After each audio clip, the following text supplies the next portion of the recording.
So we've all heard about the grand Mughal Empire in India. But every time we hear about it, we hear about people like Babur, Humayun, Akbar, Shah Jahan, or the architecture.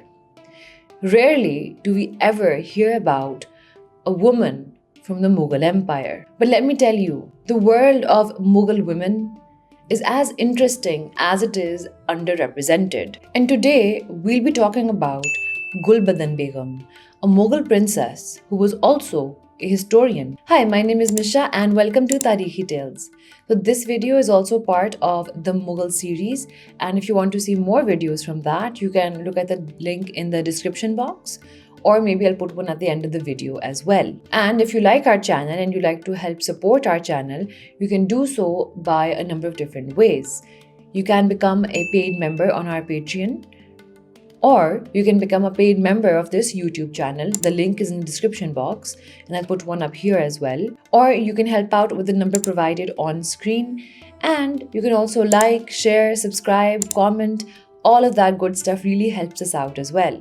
Thank you. So, born around 1523, Gulbadan was the daughter of the founder of the Mughal Empire, Babur. Her life spanned a significant period of the Mughal Empire. She lived through the rule of Babur, Humayun, her half-brother, and her nephew, Akbar. She obviously lived a life of privilege as a Mughal princess, and her life is also very exciting. But one of the things that she's best remembered for, and one of her biggest contributions to the world, is her work, the Humayun-Nama. Now, the Humayun-Nama, as you can tell by the name, is an account of the life of Humayun, her half-brother, who was also for a while the ruler of the Mughal Empire.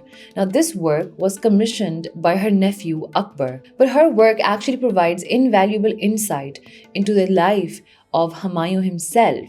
She also writes a little bit about the life of Babur, but her insights on Babur are very limited because Babur passed away when Gulbadan was only 8 years old. Now, in her work, she does give us a really nice insight into the household of Humayun, and she also goes into great detail about the clash that Humayun had with his brother Kamran Mirza. And her writing also shows that she's a bit sad because of brother against brother for the empire kind of thing. It's something that obviously she did not want. Now, when we talk about Gulbadan's life, she was married at the age of 17 to her cousin Khizr Khwaja Khan, who was a Chagatai noble. And because of him, she actually moved to Kabul and spent a lot of years in Kabul. In the year 1557, she was eventually invited by Akbar to come and spend the rest of her life in Agra, which at that time was also the imperial household. And in Agra, she had a really influential and crucial position. Now, but what makes Gulbadan so special is her style of writing. Now, in that time, a lot of people would be writing court histories, like there's an Akbarnama and other such books are available. But the style that most people would choose would either be Tarikh, which would be a chronological order of things, basically starting from the start and going forward in a very story-like fashion according to the dates, right? Another style was Tazkira, which were biographies.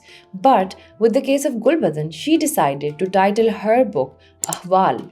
Now, the word Ahwal kind of means the conditions, the ongoings, or the state or circumstances of things.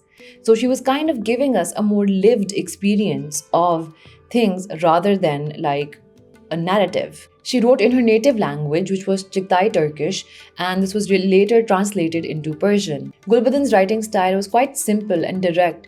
A lot of people say that it's very similar to Babur's writing style because he also wrote his own biography, which was like the Baburnama. And the thing that historians love about the Baburnama and then again about the Humayun-Nama is that it's so direct and simple, unlike all the other histories and things from that time period, which are written by these court historians, which are very filled with fancy words and fancy anecdotes.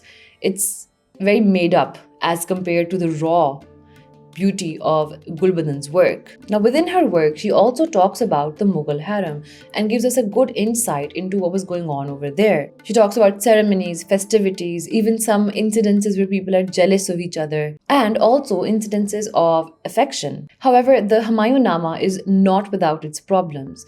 The only surviving manuscript is actually incomplete and also very poorly preserved. The copy is missing pages and ends abruptly in 1552 in the middle of a sentence. The sentence was actually describing the blinding of Kamran Mirza. So historians have really good reason to believe that we don't have all of her original work. It's been very badly preserved. And some other historians also believe that Akbar might have asked his aunt to write the Humayunama because he wanted material for his own book, the Akbarnama, which was written by Abul Fazl. And this reasoning actually explains why she focused on some specific aspects of Humayun's life and omitted some other crucial aspects. But despite all of this, despite its incompleteness and the fact that it was obscured for so long, the fact is that Humayunama is an invaluable insight for historians into that world.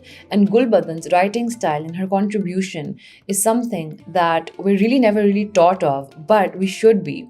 And this video was just like an intro video for this princess.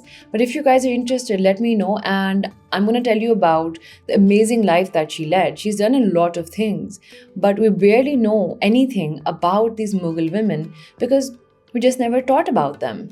It's not like there's no evidence of things. We just never taught. So let me know down below in the comments what you guys think, and I will see you guys next time. Bye.